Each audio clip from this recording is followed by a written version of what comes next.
আল্লাহ পাক বলছেন কুরবানির পশু যখন নিষ্প্রাণ হয়ে যাবে, একবারে যখন তার প্রাণ থাকবে না, নিস্তেজ হয়ে যাবে, তখন তোমরা সেইখান থেকে নিজেরা আহার করো এবং অসহায় দরিদ্রদেরকে খাওয়াও। আল্লাহ রাসূল বললেন যে আমি তোমাদেরকে কুরবানির গোশত 3 দিনের অতিরিক্ত খাওয়া নিষেধ করেছিলাম এবং জমা করা নিষেধ করেছিলাম, কিন্তু আজকে তোমাদেরকে আমি অনুমতি দিলাম, তোমরা নিজেরা খাবে, যেভাবে ইচ্ছা সেভাবে জমা করে রাখবে, আর সেখান থেকে একটা অংশ সাদাকা করবে, গরিব মিসকিনকে দিবে। এরপরে আরেকটা হাদিসে আল্লাহ রাসূল বলছেন, এটাও সহি হাদিস, যে কুরবানির গোশত তোমরা খাও, জমা করে রাখো এবং ওখানকার কিছু অংশ তোমরা সাদাকা করো, গরিব মিসকিনকে দাও। সম্মানিত হাজিরিন, এই সহি হাদিস এবং পবিত্র কোরআনুল কারীমের আয়াত দ্বারা আমরা আমাদের কাছে প্রতিভাত পরিষ্কারভাবে আসল প্রকৃত কুরবানি হচ্ছে আমার ভিতরে যে পাশবিকতা রয়েছে, আমার ভিতরে যে পশুত্ব রয়েছে, অ্যানিমেলিটি রয়েছে, এইটাকে কুরবানি করে দিতে হবে। ইব্রাহিম আলাইহিস সালাম আগে তার অন্তরটাকে, তার কল্পকে, তার অন্তরটাকে কুরবানি করেছিলেন, তারপরে তিনি পুত্র কুরবানি করতে পেরেছিলেন। কাজেই কুরবানির শিক্ষা হচ্ছে আমরা আমাদের ভিতরের পশুত্বকে আমরা কুরবানি করব, নিস্তেজ করব এবং আমরা প্রয়োজন হলে নিজেরাও আল্লাহর জন্য আমরা উৎসর্গ হয়ে যাব। এইটাই হলো কুরবানির শিক্ষা। এবং এই শিক্ষা দিয়ে আমরা আমাদের যখন পাশবিকতা দূর হয়ে যাবে, আসল প্রকৃত কুরবানি হচ্ছে আমার ভিতরে যে পাশবিকতা রয়েছে, আমার ভিতরে যে পশুত্ব রয়েছে, অ্যানিমেলিটি রয়েছে, এইটাকে কুরবানি করে দিতে হবে। ইব্রাহিম আলাইহিস সালাম আগে তার অন্তরটাকে, তার কল্পকে, তার অন্তরটাকে কুরবানি করেছিলেন, তারপরে তিনি পুত্র কুরবানি করতে পেরেছিলেন। কাজেই কুরবানির শিক্ষা হচ্ছে আমরা আমাদের ভিতরের পশুত্বকে আমরা কুরবানি করব, নিস্তেজ করব এবং আমরা প্রয়োজন হলে নিজেরাও আল্লাহর জন্য আমরা উৎসর্গ হয়ে যাব। এইটাই হলো কুরবানির শিক্ষা। এবং এই শিক্ষা দিয়ে আমরা আমাদের যখন পাশবিকতা দূর হয়ে যাবে। আসসালামু আলাইকুম ওয়া রাহমাতুল্লাহ। ওয়ালাইকুম আসসালাম। নাহমাদুহু ওয়া নুসাল্লি আলা রাসূলিহিল কারীম, আম্মা বাদ। আউযু বিল্লাহি মিনাশ শাইতানির রাজীম। বিসমিল্লাহির রহমানির রহিম। ফাইদা ওয়াজাবাত জুনুবুহা ফাকুলু মিনহা ওয়া আতিমুল কানিআ ওয়াল মু'তার কাযালিকা সাখখারনা লাকুম লাআল্লাকুম তাশকুরুন। ওয়া ক্বালা তাআলা ফাকুলু মিনহা ওয়া আতিমুল বাইসাল ফাকির। সাদাকাল্লাহুল আযীম ওয়া সাদাকা রাসূলুহুন নবিয়ুল কারীম। সম্মানিত হাজিরিন, প্রত্যেক দিনের মতো আজকেও আমরা ব্যায়ামন্তে স্কুলের মাঠে দাঁড়িয়ে পবিত্র কোরআনুল কারীম থেকে আমি আপনাদের সামনে সূরা হজের 36 নম্বর আয়াতের একাংশ এবং সূরা হজের 28 নম্বর আয়াতের একাংশ আমি আপনাদের সামনে পাঠ করেছি। আল্লাহ রাব্বুল আলামিন আমাদেরকে এখানে জানিয়ে দিয়েছেন কুরবানির ব্যাপারে। যেহেতু এখন সামনে কুরবানি, প্রাসঙ্গিক আলোচনাটাই আমি করছি।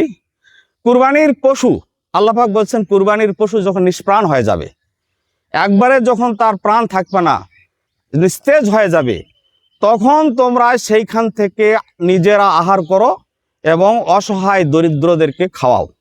এটা সূরা হজের 28 নম্বর আয়াত।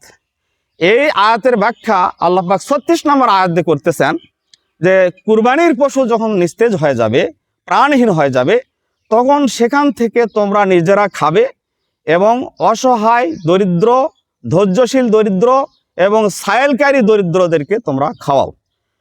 সম্মানিত হাজিরিন, আল্লাহ পাক এখানে এই কথা বলেই চুপ করে গেছেন, আর কোনো কথা বলেননি। 2 জায়গাতেই পৃথিবীর সকল মুসলমানদেরকে উদ্দেশ্য করে বলেছেন কুরবানির গোশতের ব্যাপারে, 2টি জায়গাতে। আর এই ব্যাপারে 3টা সহিহ হাদিস আছে। একটা সহিহ হাদিস, প্রথমে আল্লাহ রাসূল বললেন যে আমি তোমাদেরকে কুরবানির গোশত 3 দিনের অতিরিক্ত খাওয়া নিষেধ করেছিলাম এবং জমা করা নিষেধ করেছিলাম, কিন্তু আজকে তোমাদেরকে আমি অনুমতি দিলাম, তোমরা নিজেরা খাবে, যেভাবে ইচ্ছা সেভাবে জমা করে রাখবে, আর সেখান থেকে একটা অংশ সাদাকা করবে, গরিব মিসকিনকে দিবে। এরপরে আরেকটা হাদিসে আল্লাহ রাসূল বলছেন, এটাও সহিহ হাদিস, যে কুরবানির গোশত তোমরা খাও, জমা করে রাখো এবং ওখানকার কিছু অংশ তোমরা সাদাকা করো, গরিব মিসকিনকে দাও। সম্মানিত হাজিরিন, এই সহিহ হাদিস এবং পবিত্র কোরআনুল কারীমের আয়াত দ্বারা আমরা আমাদের কাছে প্রতিভাত পরিষ্কারভাবে প্রস্ফুটিত হয়ে গেল যে আল্লাহ পাক এখানে কোনো ভাগের কথা বলে নাই, কোনো কত ভাগ করতে হবে কথা বলে নাই। আল্লাহ পাক এখানে আমাদের বিবেকের উপরে ছেড়ে দিয়েছেন। কারণ অনেক জায়গা আছে সেখানে 3 ভাগ করে 1 ভাগ দিলে মিসকিনেরা ঠকে যাবে, এই জন্য এটা বিবেকের উপর দিয়েছেন।